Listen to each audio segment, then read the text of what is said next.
Subscribe our YouTube channel Abhishek Sir की पाठशाला and press the bell icon for latest video updates. अरे भाई कर दे, शर्मा मत। लास्ट वीडियो में हमने कोलाम्स लॉ का स्केलर फॉर्म डिस्कस कर लिया था। अब इस वीडियो में हम वेक्टर फॉर्म की ऊपर बात करेंगे। तो उससे पहले हम कुछ प्रॉपर्टीज डिस्कस कर लेते हैं जो कि हमने वहां नहीं करी थी, यहाँ कर लेते हैं। कि अगर सेम चार्जेस हैं, हम पॉजिटिव ले लेते हैं, तो एक तो प्रॉपर्टी ये है कि जो इसमें फोर्स लगेगा वो इसको जो लाइन ज्वाइन करेगी उसके अलोंग ही लगेगा। ठीक है। अब अगर दोनों चार्जेस सेम नेचर के हैं, मतलब अगर दोनों पॉजिटिव हैं या दोनों नेगेटिव हैं, तो उस केस में रिपेल नेचर का फोर्स लगेगा। मतलब इस लाइन के अलोंग इधर और इधर। अगर ये दोनों चार्जेस अपोजिट नेचर के हैं, एक पॉजिटिव एक नेगेटिव, तो जो फोर्स लगेगा उसका नेचर अट्रैक्टिव होगा, कुछ इस तरह। तो ये दो प्रॉपर्टीज थी कि एक तो फोर्स जो है वो लाइन ज्वाइनिंग टू चार्जेस उसके अलोंग लगेगा, दूसरा अगर सेम चार्जेस के हैं तो रिपेल नेचर का होगा, और अगर अपोजिट चार्जेस के हैं तो अट्रैक्टिव नेचर का होगा। अब बात करते हैं वेक्टर फॉर्म की।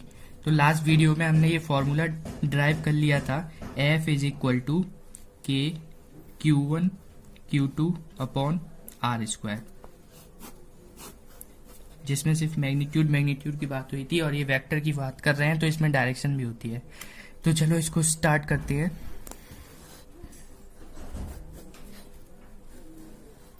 ये हमने दो पॉइंट चार्जेस ले लिए, Q1 और Q2, जो कि किसी पॉइंट 1 और पॉइंट 2 पर रखे हुए हैं। अगर हम इसकी ओरिजिन के रेस्पेक्ट में पोजीशन देखें, ये ओरिजिन, तो यहां से एक वेक्टर ड्रॉ करते हैं जो कि पोजीशन वेक्टर कहलाएगा, और उसको नाम देते हैं R1। और अगर 2 के लिए यहां से पोजीशन वेक्टर ड्रॉ करें तो उसको नाम देंगे R2 वेक्टर। ठीक है। तो इस फॉर्मूले के अकॉर्डिंग देखें, इसमें नीचे आर स्क्वायर है, तो डिस्टेंस ये आर क्या था, ये आर इन दोनों चार्जेस के बीच की डिस्टेंस थी। तो हम यहाँ पर भी पोजीशन ड्रॉ कर लेते हैं। अगर हम इस 1 से 2 की तरफ एक डिस्प्लेसमेंट वेक्टर ड्रॉ करते हैं तो उसका नाम आएगा R12 वेक्टर, और अगर 2 से 1 की तरफ ड्रॉ करते हैं तो उसका नाम आएगा R21 वेक्टर। ठीक है। तो यहाँ पर फोर्स लगेंगे, ये दो चार्जेस हैं। अगर 1 पे फोर्स लग रहा है तो फोर्स 1 पे, दोनों को हमने जो यहाँ पर चार्जेस लिए हैं ये सेम नेचर के लिए हैं, दोनों पॉजिटिव लिए हैं अभी। तो इससे इधर की तरफ फोर्स लगेगा जिसका नाम होगा F12। F12 का मतलब है force on charge Q1 due to Q2, force on charge Q1 due to Q2। ऐसे ही इस पॉइंट पर इस तरफ फोर्स लगेगा जिसको नाम देंगे हम F21, उसको बोलेंगे force on charge Q2 due to Q1। अब इस F12 को अगर हम लिखें तो F12 is equal to K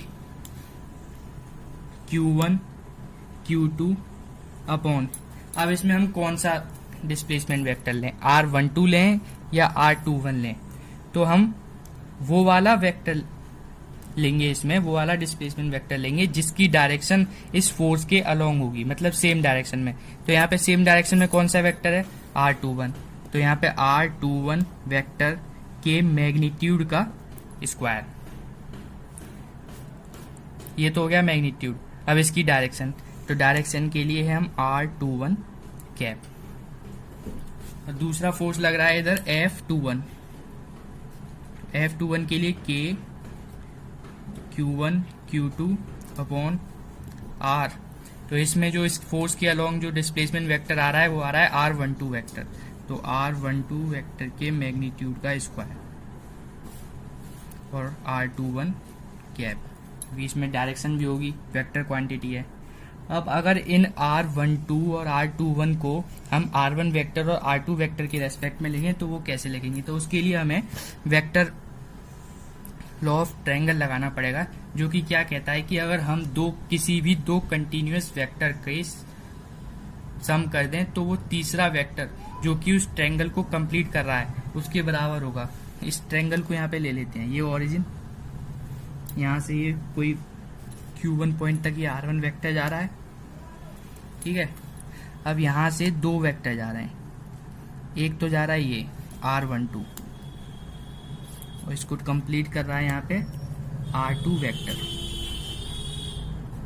दूसरा केस ले लेते हैं, दूसरे केस में ये ओरिजिन, यहाँ से ये R1 वेक्टर जा रहा है और ये इधर से R2 वेक्टर जा रहा है और यहाँ से R21 वेक्टर जा रहा है, ठीक है।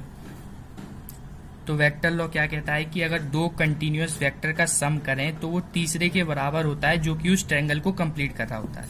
मतलब R1 वेक्टर R12 वेक्टर इन दोनों को ऐड कर दो तो तीसरा वेक्टर जो इस ट्रायंगल को कंप्लीट कर रहा है उसके बराबर होता है। तो R1 vector plus R12 vector is equal to R2 vector. R1 vector को उस साइड भेज दो, R2 vector is equal to R2 vector minus R1 vector. जैसे इस केस में ले लो, इस केस में जो ट्रायंगल को कंप्लीट कर रहा है वो R1 है और जो कंटिन्यूअस वेक्टर है वो R2 वेक्टर और R21 वेक्टर है। तो इन दोनों को ऐड कर दो, R2 vector plus R21 vector is equal to R1 vector. R21 को इस साइड ही रहने दो, R1 vector minus R2 vector. तो R12 और R21 को हमने R1 और R2 के रेस्पेक्ट में लिख लिया। अगर चाहो तो इसकी वैल्यू यहाँ पुट कर लो और जो वेक्टर लॉ के अकॉर्डिंग आए वो हमारे ये दो फोर्स लगे उसमें।